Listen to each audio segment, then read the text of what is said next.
La Alemania nazi basó gran parte de su poder en la organización, la obediencia y la efectividad para cometer los crímenes más aberrantes de los que se tenga registro.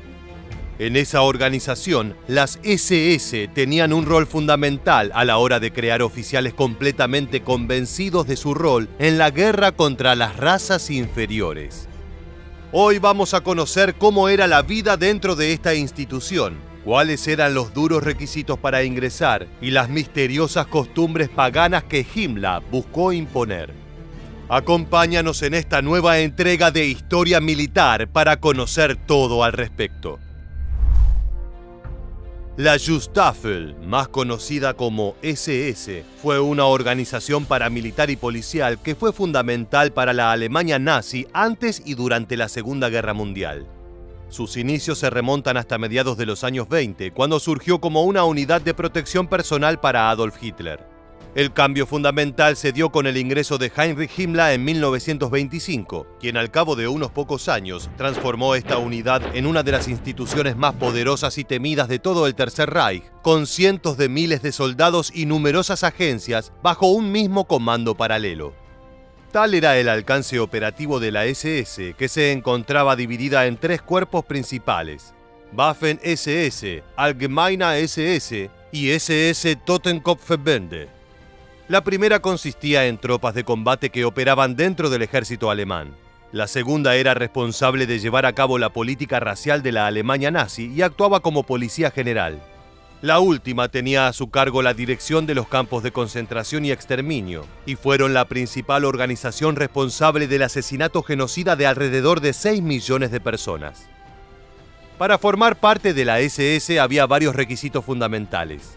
Los postulantes debían tener menos de 23 años, medir como mínimo 1,70 m y poder probar su ascendencia aria. La pureza racial era un fundamento central para poder integrar a la SS. Luego de ser aceptados, los soldados tenían que realizar un juramento bastante especial.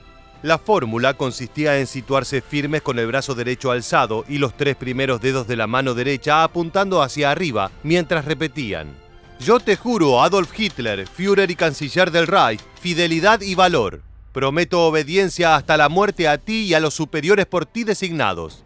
Que Dios me ayude». A medida que avanzó la guerra y se hizo evidente la necesidad de más soldados y oficiales, las SS flexibilizaron sus duros requisitos y permitieron el ingreso de tropas más diversas, aunque siempre manteniendo como parámetro la supuesta pureza racial pregonada por el Tercer Reich.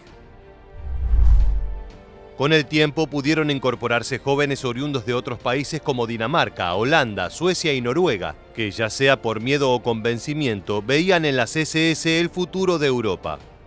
Pero sus expectativas fueron echadas por tierra.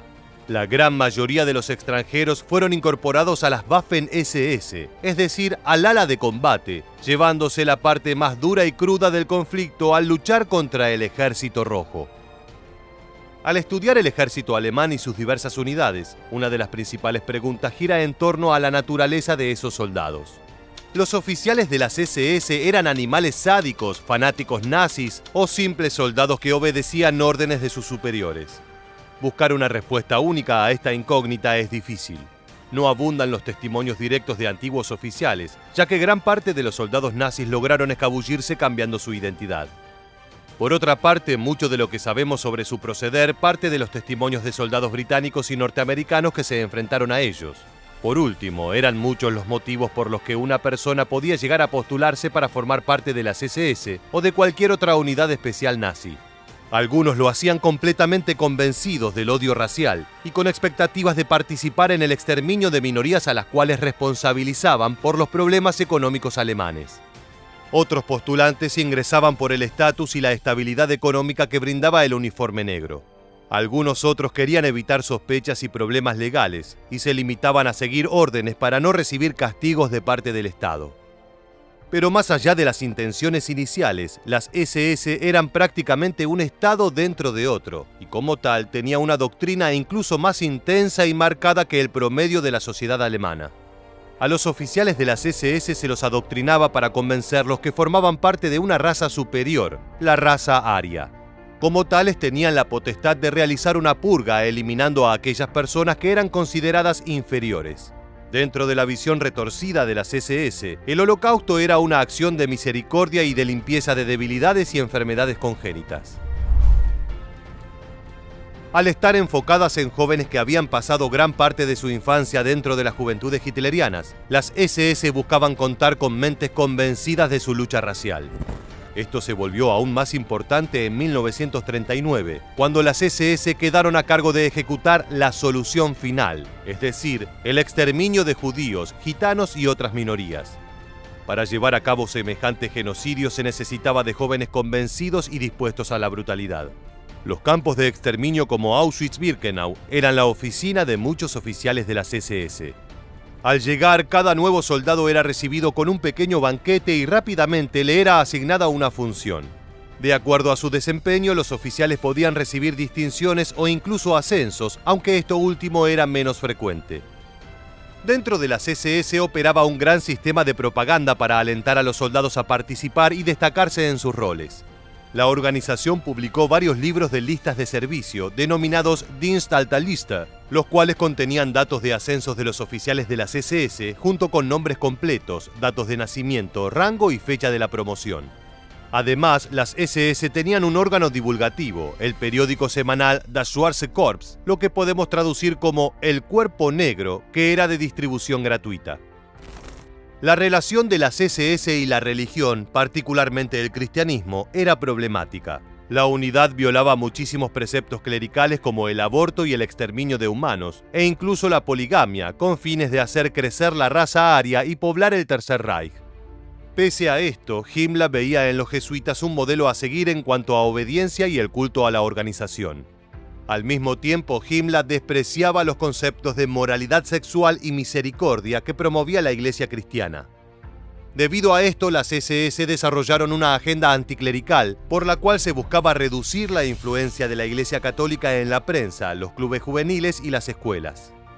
Con la intención de promover sus ideas religiosas y conectarlas con una supuesta tradición germánica, Himmler estableció lugares de culto para los soldados de la Schutzstaffel. El más importante de ellos fue el castillo de Wewelsburg, cerca de Paderborn. Originalmente se pautó como una escuela para oficiales de alto rango de las SS, pero pronto se convirtió en una suerte de centro ideológico donde los soldados realizaban rituales paganos y aprendieron sobre la supuesta doctrina histórica germánica. Pero estos intentos de establecer un neopaganismo entre los hombres no tuvieron éxito. Muchos historiadores coinciden en que los oficiales veían las costumbres neopaganas introducidas por Himmler como un mero ejercicio de obediencia. El 23 de mayo de 1945, Heinrich Himmler, principal ideólogo y propulsor de las SS, se suicidó para evitar ser capturado por los aliados. Al cabo de pocos días cayó preso el siguiente oficial de mayor rango, Ernst Kaltenbrunner. La unidad que había sostenido al Tercer Reich se cayó a pedazos y varios de sus artífices y participantes fueron llevados ante la ley internacional en los juicios de Nuremberg.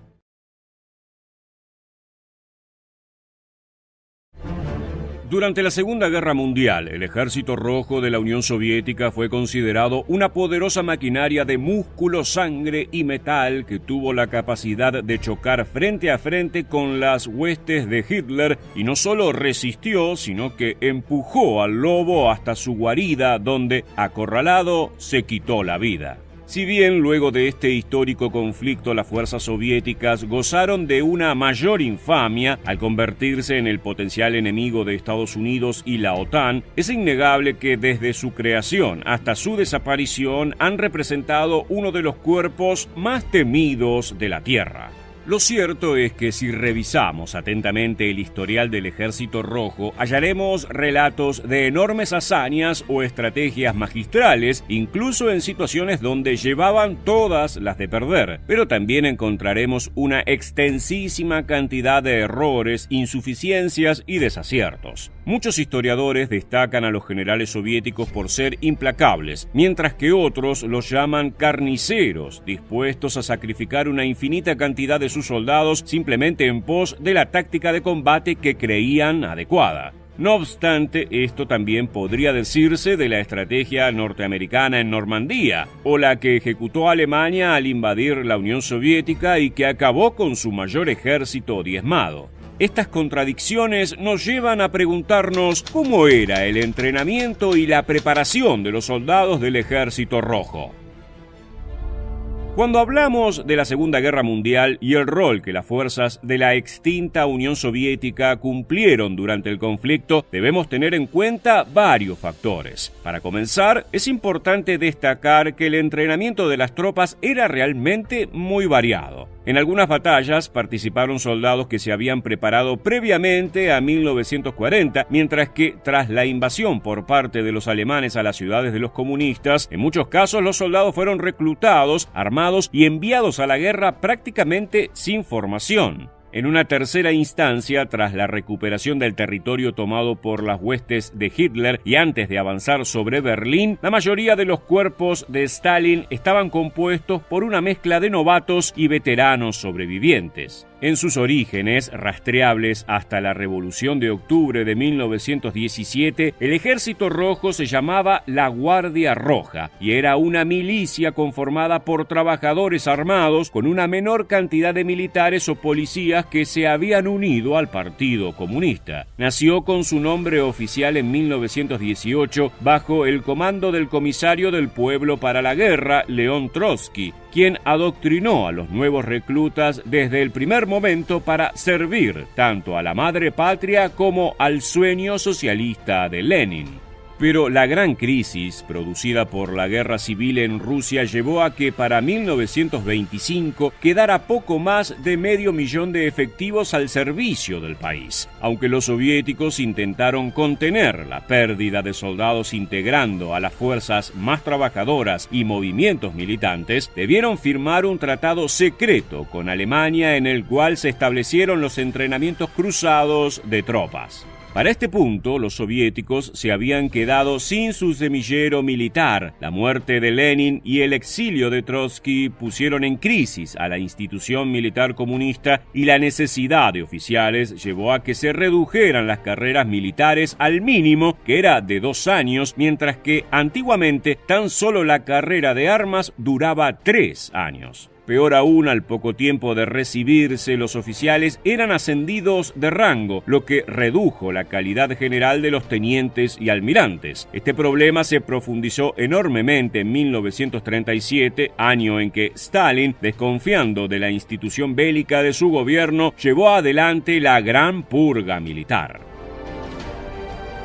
En un solo año se ordenó el aprisionamiento y en algunos casos la ejecución de 30.000 oficiales, entre ellos altos cargos del ejército. Cuando Alemania invadió a la Unión Soviética, encontró a un país carente de cargos militares, sin toma de decisiones y con un poder centralizado en la figura de Stalin, quien resultó ser un neófito en asuntos bélicos. Las tropas comunistas estaban mal preparadas, mal alimentadas y mal equipadas. Si bien el uniforme que vestían era el tradicional, en muchos casos debieron portar rifles antiguos de la Primera Guerra Mundial o del período revolucionario. A medida que Alemania avanzaba sobre las distintas ciudades soviéticas, aquellos soldados veteranos que habían recibido entrenamiento formal antes de 1941 comenzaron a morir y Stalin organizó una leva general para que los jóvenes soviéticos defendieran la nación. En esa época surgió un oscuro chiste entre los soldados: «Toma este palo, ahora ve a morir por la madre patria». Aunque hoy en día se sabe que esto no era así, de alguna manera refleja lo que sentían los jóvenes rusos al ser reclutados para proteger a su tierra. Se les entrenaba rápidamente en 2 meses, intentando que asimilaran tanto conceptos básicos como lecciones fundamentales o complejas de la forma más veloz posible. En unos pocos días se los entrenaba en tiro, en estrategia militar y supervivencia, entre otros.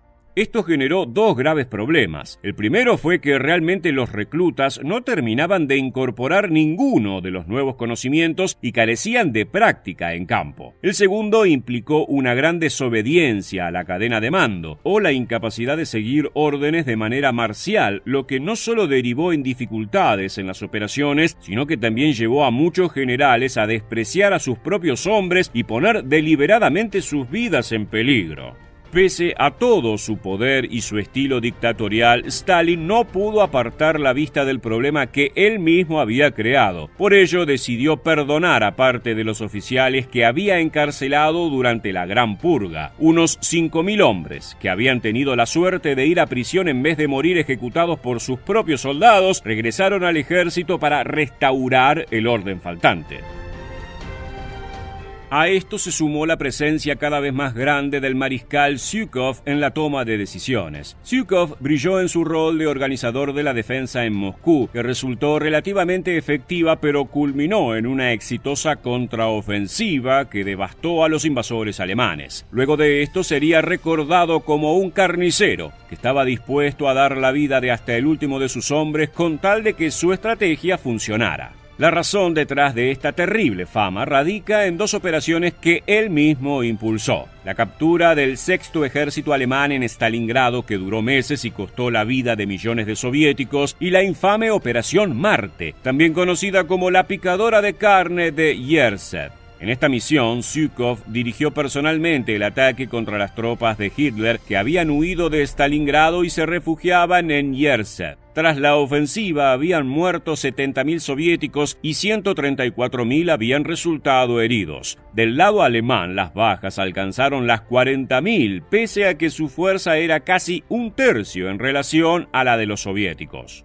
Tras recuperarse de los golpes que Hitler asestó a la Unión Soviética, el Ejército Rojo recuperó la compostura. Varios mariscales más se involucraron en la toma de decisiones ofensivas, desplazando ligeramente a Zhukov. Una de las decisiones más efectivas fue la de combinar los batallones de manera que estuvieran compuestos por reclutas inexpertos y veteranos sobrevivientes de la defensa. De esta manera, las tropas contaban tanto con fuerza como con experiencia, mientras se mantenían más fácilmente el orden en las filas y el respeto a los generales. Otra vez confrontando su ineptitud, Stalin permitió a sus generales que recuperaran las formas estratégicas originales que se habían planteado en los tiempos de la revolución y decidió dejar de intervenir directamente en las operaciones. El cambio que causó la retirada del dictador de la mesa de estrategia llevó a un ejército rojo devastado hacia las puertas de la Cancillería del Tercer Reich, mientras varios metros bajo tierra Hitler ponía un arma en su cabeza rodeado por sus peores enemigos.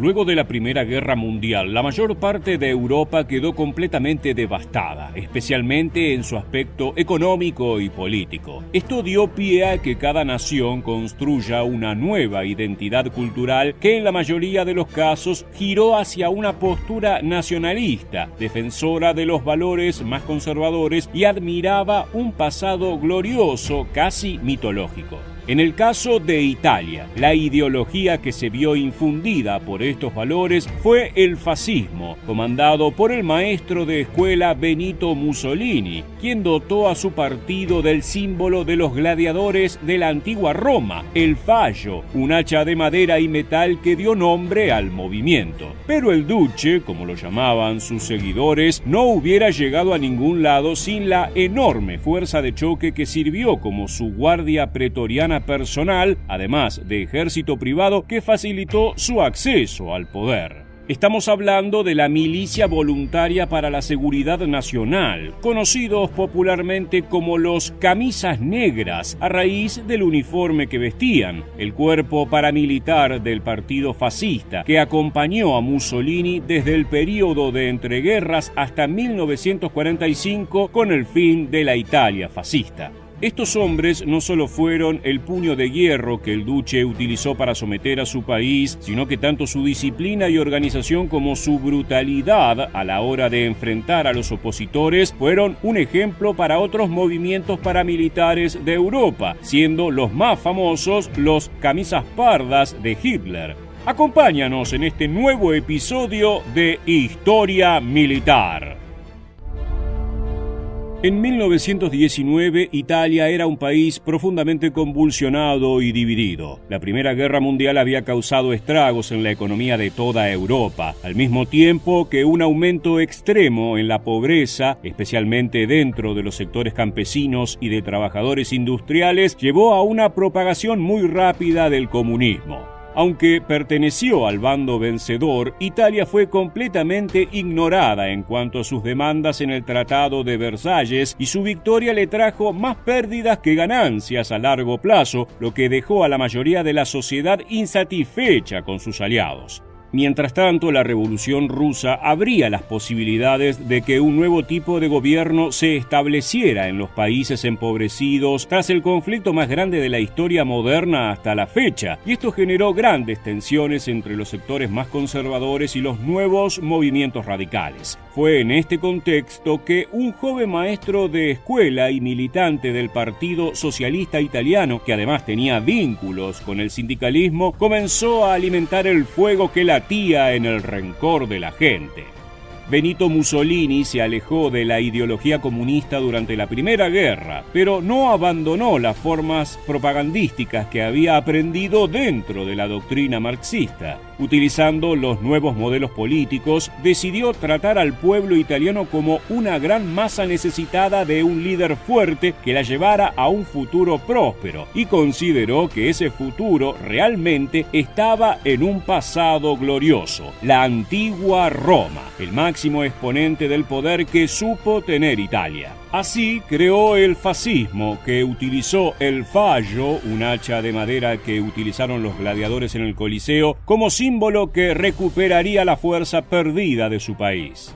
Pero Mussolini no podía llevar a toda una nación a la gloria él solo, y es aquí cuando entran en juego sus más fieles seguidores. Durante sus primeros años, el Duce había sumado una buena cantidad de personas que creían en sus ideales y que querían formar parte del fascismo, ese nuevo movimiento que aseguraba el regreso de la Roma de las leyendas para redimir a un pueblo empobrecido por los aristócratas y utilizado por los comunistas. Con el tiempo, ese pequeño grupo de fanáticos fue creciendo hasta que en 1919 sumaban casi 100.000 personas. Mussolini los llamó las escuadras, en referencia a las guardias pretorianas que protegían al César en la capital. Pero para 1922, cuando el Duce decidió marchar sobre Roma para reclamar el poder, se los renombró como camisas negras. Fue justamente durante esta enorme movilización que los camisas negras demostraron su músculo. Habían llegado a ser más de 200.000, habiendo duplicado su volumen en tan solo 3 años.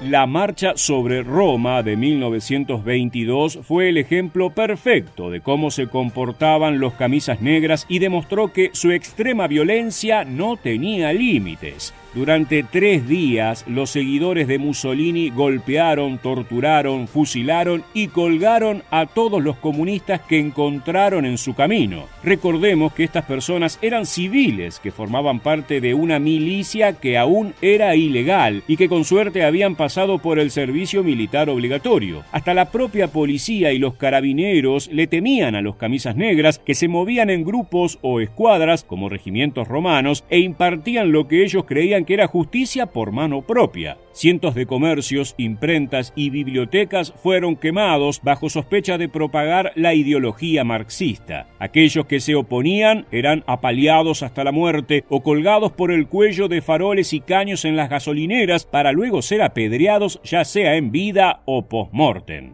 Cuando Mussolini alcanzó el puesto de primer ministro, los camisas negras recibieron el estatus de milicia oficial que respondía tan solo a las órdenes de su comandante en jefe, el Duce. En cuanto a su conformación militar, la milicia voluntaria para la seguridad nacional se organizó siguiendo los estándares de la antigua Roma. Su componente más pequeño eran las escuadras, que se organizaban de 3 en 3 para generar distintos escalones hasta los cuerpos más grandes, mayormente regionales, llamados zonas o divisiones. De esta manera, 3 escuadras conformaban un manípulo, 3 manípulos, un cohorte, 3 cohortes, una legión y así hasta el cuerpo mayor. Tanto los nombres como la forma de organizarse fueron tomados directamente de las prácticas militares romanas. El liderazgo estaba prácticamente reservado a Mussolini, quien, además de comandante en jefe, ostentaba el cargo de primer cabo de honor, puesto que compartió a partir de 1937 y de manera simbólica con Adolf Hitler, a quien el duce nombró cabo honorario como una muestra de afecto y de su alianza al nazismo. Los camisas negras también participaron en la Segunda Guerra Mundial, con aproximadamente 340.000 hombres enviados a participar en distintas misiones, aunque el rendimiento general fue pésimo, particularmente durante la campaña en Grecia. Allí se envió un gran cuerpo de camisas negras de unos 100.000 soldados divididos en 56 batallones. Al menos la mitad fue destruido y el resto debieron ser fusionados en 10 batallones sobrevivientes. Pero aún peor fue su actuación en la invasión a la Unión Soviética, donde apoyaron el avance de los alemanes. Cerca del 60% de los soldados italianos murieron y más de 10 batallones fueron barridos completamente. Lo cierto es que los camisas negras jamás fueron buenos soldados, sino una suerte de bravucones locales que ejercieron todo tipo de violencia sobre la población italiana hasta el punto que el propio Mussolini los obligó a ser menos hostiles a partir de 1935. No obstante, no lo logró. Pese a que el deseo de los camisas negras era eliminar a la amenaza comunista de Italia, realmente su sadismo contra el pueblo no hizo más que empeorarla. Para finales de la Segunda Guerra, los camisas negras que no habían muerto en combate se enfrentaban a las guerrillas partisanas en Nápoles y en las ciudades. Los cazadores se convirtieron en presas, que fueron perseguidas sin piedad por aquellas personas cuyas cabezas habían sido pisadas durante décadas por las botas del fascismo, poniendo un fin a la historia de una de las milicias civiles más brutales que haya visto Europa. Muchas gracias por acompañarnos hasta el final. Permanece atento a nuestro próximo video.